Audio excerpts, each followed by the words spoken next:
Welcome back, guys, with another video store championships. So we had a first try and a second try. The first one, we went first place, got a champion playmat, and then the second one, we went second place versus our friend Mark.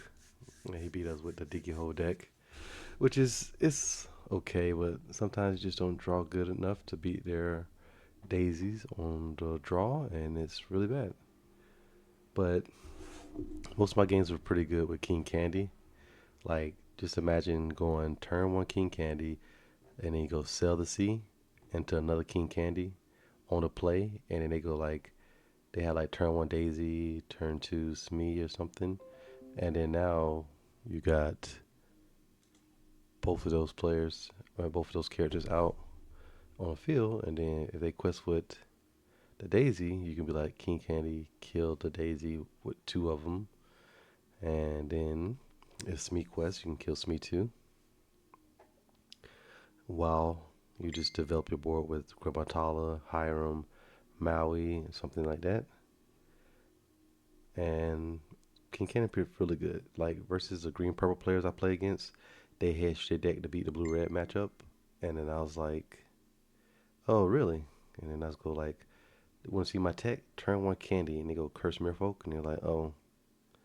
And then they go like turn two Curse Merfolk and a Diablo, and I'm like play Cell into another King Candy, and then they go, well, this is awkward. So then they like quest, and then I kill their Curse Merfolk for free. I discard two cards, but then I just play Chromatala, get an item, then I play Hiram, draw two more cards, and now they're way behind. I got like four bodies on the battlefield, and I'm able to draw a lot of cards and come back into the game. Especially after I put Maui into the battlefield to kill whatever fleet else they got. Then I think how far I go, and then now I can put big Maui into the battlefield, and then that really sums up the game. So the blue red players had like a problem with the early game. Like when you play against like green purple, if they go curse merfolk into bonsai, that's when you have a problem because you'd be like, all right, I'm dead because I'm gonna go popsicle, sell the sea, play another popsicle, or the best option you go popsicle into Tipo, and then maybe you can kill the curse merfolk. But if they want to play, they just quested for forward curse merfolk, and then the bonsai get a quest too.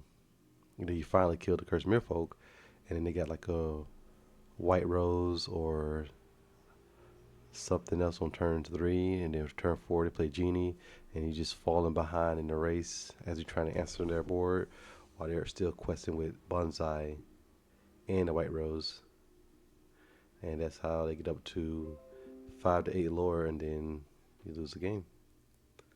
So we started off playing something that helps the early game, and then you all know blue red cannot lose the late game at all. So I did a location and dime split, testing it out. Location has been really good because like versus Blurple or Amber Steel mid range, if you like clear the board and then play one of these for the rest of the game, you gain two lore while you answer their board. So while they're trying to play threats, you playing big Sisus, gain two lore.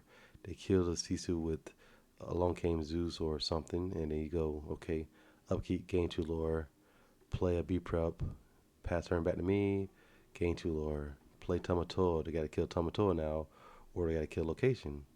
If they somehow kill Tamatoa, then you be like, gain two lore. And then by the end of the game, you're like at 16 lore or something, and you just be like, okay, Pirate's life, and then you just win, or you just play Lucky Diamond to gain an extra lore with one of your guys and take control of the game. But the deck list felt really good. So we played against a lot of good players. We played against a lot of different decks. Play against Amber Steel, Green Yellow Hyper Aggro. That's the only deck that I lost to because they went like they playing all one drops. They playing like turn one Daisy, Lilo. They playing a two drop Oliver that quest for three. and then they playing good job so you can get extra lore, and they playing you came back.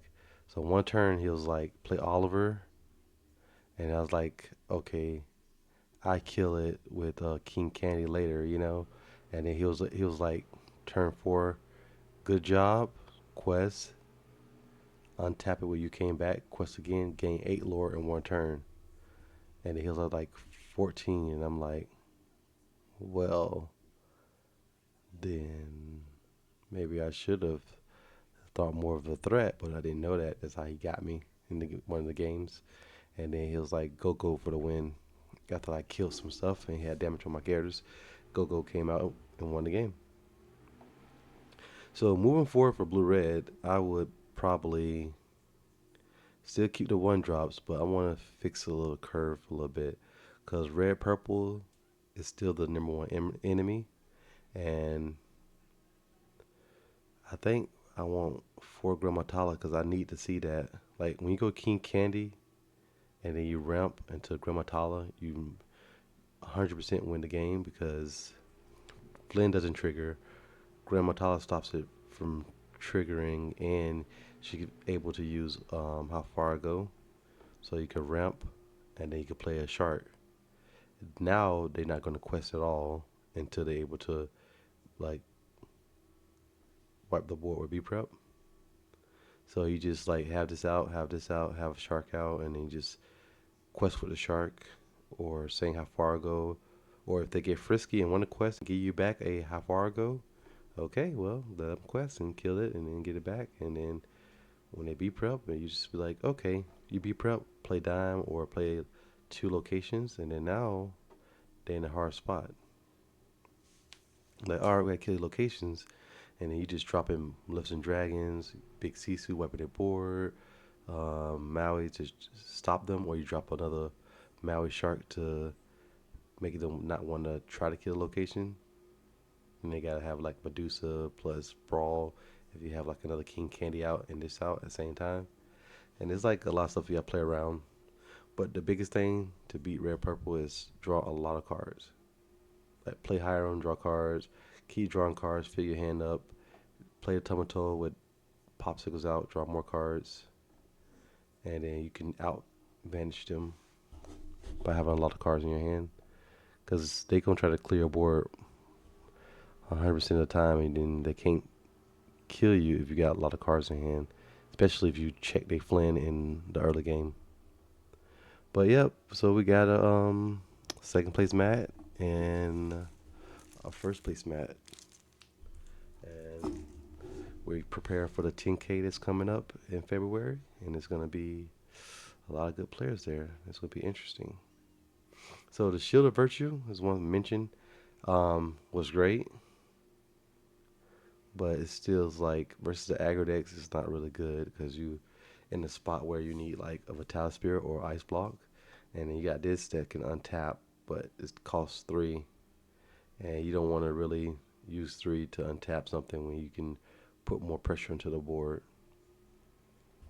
Versus green purple, it was great. I was able to get a double Maui trigger, like untap Maui, shark, challenge, untap it, challenge again, and then I was able to get back Pirate's Life and like visions, and then it's like the game's really over.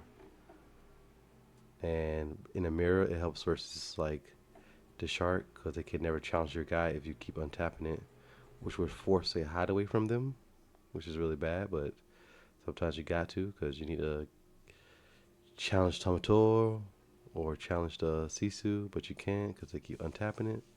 And that's pretty much it, guys. So I'm probably gonna edit this deck a little bit more and fix out the ratio numbers. Like the one Sisu was amazing because she was able to kill like the aggro threats and shift. But I'm still like, do I want to go up with the 4 visions? But how can I fit all this? I'm already playing 62 cards, so it's like really tough, you know. But the list is almost close to perfect, so I want to figure it out, man. I'll see you guys next time.